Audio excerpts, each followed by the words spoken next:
Nak tidur malam, jangan lupa baca suratul Mulk. Nabi kita ajak, Nabi tinggalkan. Siapa-siapa tidur malam baca suratul Mulk, maka dia tidak terkena azab kubur. Itu kelebihannya.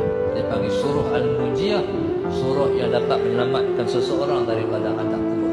Nabi tak pernah tinggal, Nabi ajak kita baca. Zaman Imam Sayuti rahimahullahu ta'ala, ada seseorang tu, dia kerja korek kubur. Tengah-tengah duk korek kubur, tiba-tiba kubur ada korek tu runtuh.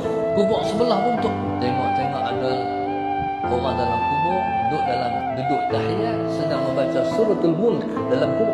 Dia yang tengah baca suratul Mulk tu terkejut. Pasal kubur runtuh. Dia tanya, "Kiamat nak?" Kawan nak lewat tu terketak-ketak juga lah. Tak lagi. Tak kiamat lagi, tutup balik. Ini diceritakan dalam kitab Imam Sayuti rahimahullah. Pasal apa?